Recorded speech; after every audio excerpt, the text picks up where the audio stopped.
Welcome to Salim समी channel. मैं हूं आपका एस्ट्रोलॉजर सलीम समी। अस्सलाम वालेकुम। आज उसी सेक्शन के ऊपर बात करेंगे, बकाया 8 ज़ोडिक जो रह गए तो उसके ऊपर डिटेल के साथ बात करेंगे। सैटर्न सीधा हो रहा है 4 नवंबर को। बड़े प्लैनेट्स में से सैटर्न, जुपिटर, राहु और केतु। सैटर्न एक बहुत बड़ा प्लैनेट जो कि एक ही घर में 2.5 साल रहता है। कैप्रिकॉर्न और एक्वेरियस के अपने घर हैं। अभी सैटर्न एक्वेरियस में रेट्रोग्रेड हुआ था, पिछले घर कैप्रिकॉर्न भी उसका अपना ही घर था, वहां के रिजल्ट देखने को भी मिले होंगे। लेकिन अब सैटर्न सीधा हो रहा है 8 महीने के लिए। 8 महीने ये बहुत अच्छे रिजल्ट दे सकता है। किस उसको देखता है, कहां दे सकता है, इसके ऊपर हमने पहले 4 ज़ोडिक साइन पे बात कर ली थी। आज हम बाकी जो ज़ोडिक हैं उनके ऊपर डिटेल के साथ बात करेंगे कि किसका सैटर्न बहुत योग कारक है और किसका प्लेनेट मैलिफिक है। मैलिफिक होकर भी कभी अच्छे रिजल्ट देता है तो किस तरह उसके बेनिफिट फायदे मिल सकते हैं, डिटेल के साथ बात करते हैं। टॉरस की बात करें तो टॉरस का भी ये 9वें और 10वें घर का मालिक है। अब ये 9वें और 10वें घर का मालिक दोनों एक केंद्र और एक त्रिकोण, यानी कि एक ट्राइंग का घर है और एक सेंटर मरकज का घर है। तो टॉरस का भी सैटर्न जो है और यहां पे भी वो शाशा योग बनाता है। ये टॉरस वालों के लिए भी कैरियर के पॉइंट ऑफ व्यू से और फाइनेंशियली मैटर के लिहाज से बहुत जबरदस्त यहां पर रिजल्ट दे सकता है। यहां पर अपना प्लैनेट्स विर्गो में है, अभी तो लियो में आमने सामने बिल्कुल सैटर्न वीनस का ऑपोजिशन हो रही है, लेकिन ये विर्गो में आ जाएगा तो सैटर्न से 8वें घर में वीनस चलेगा। तो थोड़ा सा प्रॉब्लमेटिक हो सकता है कि लगन का मालिक नीच का भी है और सैटर्न से 8वें घर में भी। तो यहाँ पे आपको कैरियर से रिलेटेड चीजों में शुरू के ये कह लें कि नवंबर और मिड ऑफ दिसंबर तक थोड़ा सा केयरफुल होकर चीजों को देखना, वरना चीजें जो हैं थोड़ा सा प्रॉब्लमेटिक जरूर रह सकती हैं। तो यहाँ लेकिन ये सैटर्न आपको मौका जरूर देगा अपने बेहतर अंदाज में खेलने का, कैरियर बनाने का और चीजों को लंबा ले जाने को, क्योंकि सैटर्न डिले का कारक भी माना जाता है। और जब सैटर्न किसी को देने पे आता है तो छप्पड़ फाड़ कर देता है।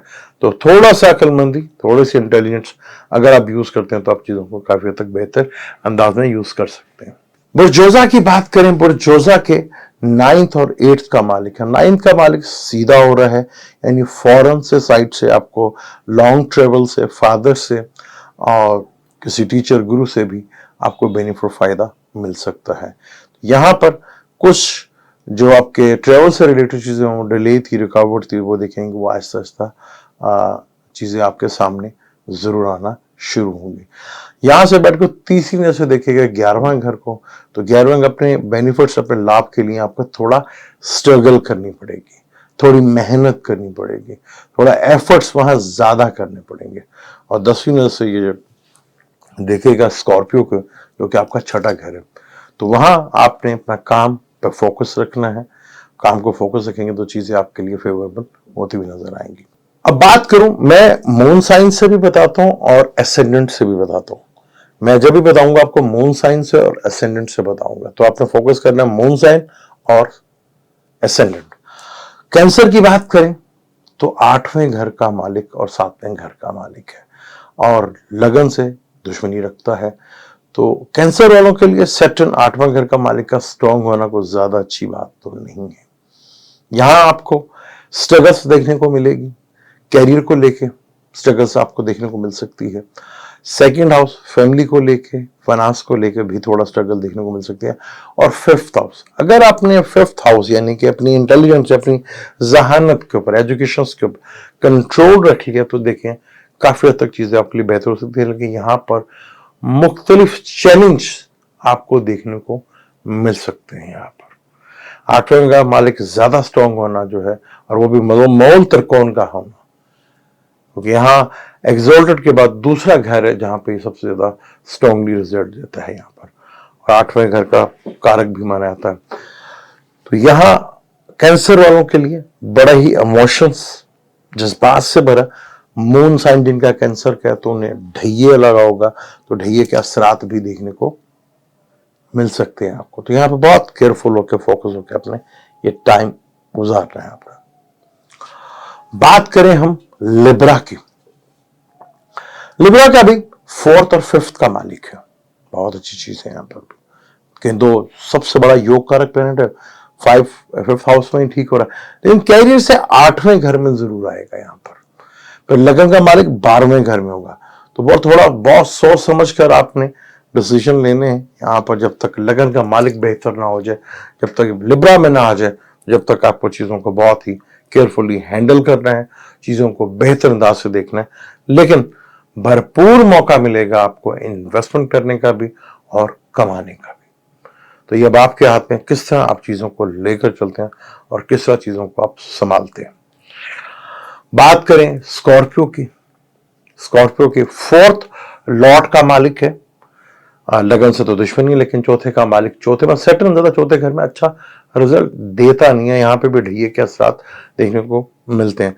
घर का पीस ऑफ माइंड का डिस्टर्ब रहना, लेकिन यहाँ सैटर्न आपको वर्किंग प्लेस के ऊपर थोड़ी एफर्ट जरूर करवाएगा, थोड़ी स्ट्रगल आपको अपने काम में करनी पड़ेगी, और थोड़ा हेल्थ का भी आपको थोड़ा सा ख्याल जरूर रखना है आपने। इन चीजों को थोड़ा सा आप देखते हैं तो चीजें आपके लिए बहुत हद तक फोकस होती हुई नजर आएगी।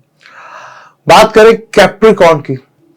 कैप्रिकॉर्न के दूसरे घर का मालिक है, दूसरे घर का मालिक सीधा और लगन का मालिक भी वही है, तो यहाँ पर दूसरे घर में सैटर्न ज्यादा कोई अच्छा तो नहीं माना जाता है, लेकिन यहाँ पर फिर भी आपको फाइनेंशियली कंडीशन में काफी हद तक बेहतरी देखने को मिल सकती है।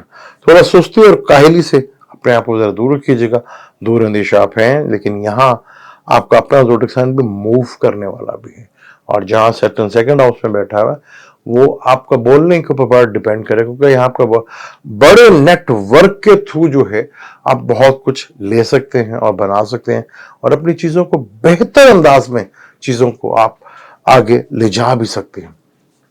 क्योंकि सैटर्न जो है आपका लगन का मालिक भी है और दूसरे घर का भी मालिक है, तो 2 घरों का मालिक है सैटर्न, और सैटर्न यहाँ पे लंबे अरसे से बैठा हुआ है, 2025 तक भी इधर रहेगा।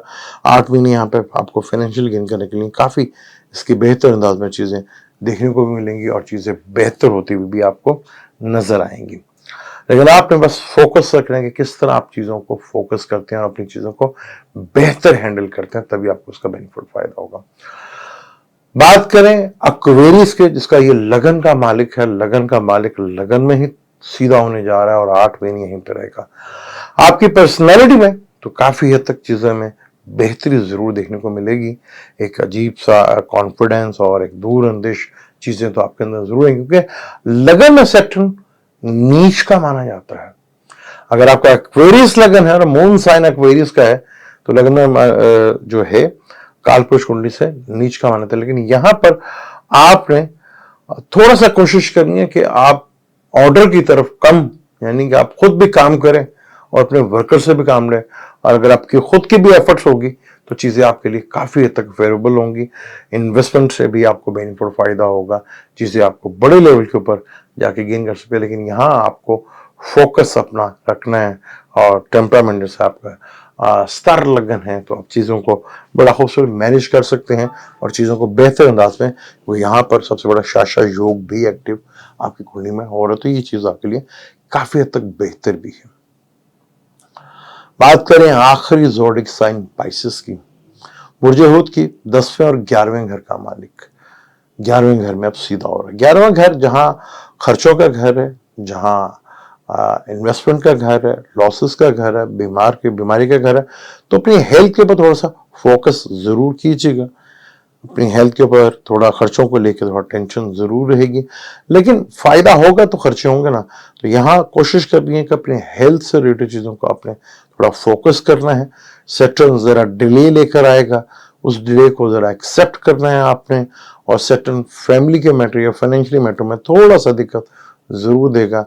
तो ये चीजों का अगर आप थोड़ा सा बेहतर अंदाज में मैनेज कर पाते हैं तो आपके लिए चीजें काफी हद तक बेहतर अंदाज में होंगी। क्योंकि राहु वहां से निकल रहा है तो चीजें काफी हद तक आपके लिए बेहतर तो जरूर होंगी, लेकिन वो लगन में आ रहा है, और लगन में आकर राहु और सैटर्न जो है आपके दूसरे घर में, तो एक चीजों को थोड़ा सा अगर आप सही कंट्रोल और मैनेज करके तो चीजें आप फिर भी बेहतर अंदाज में कर लेंगे। लेकिन यहाँ थोड़ा सा अपने चीजों को अपना प्रॉपरली लेकर चलेंगे तो आपको चीजें काफी हद तक बेहतर नजर आएंगी।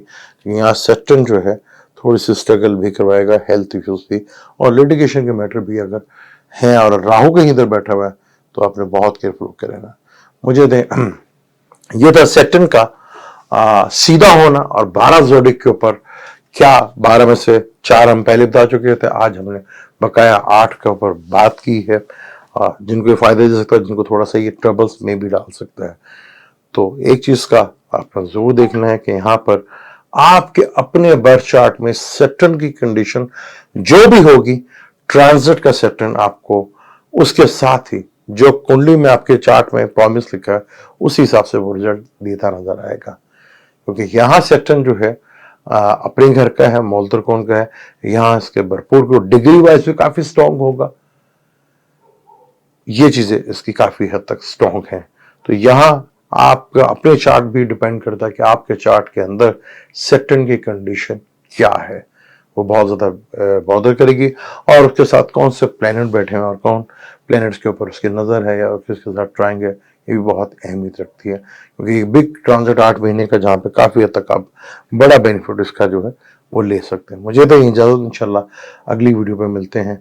सन ट्रांजिट के ऊपर बात करेंगे कल और उसके बाद वही हमारा टॉपिक है राहु केतु और फिर एनुअल वीडियो के ऊपर भी हम बात करेंगे। अब एनुअल वीडियो आने वाली है क्योंकि प्लैनेटरी कंडीशन क्या 2024 2023 जैसा तो नहीं होगा, इसके ऊपर भी बात करेंगे। मुझे दें इजाजत, इंशाल्लाह मिलते हैं अगली वीडियो पे। अल्लाह हाफिज़।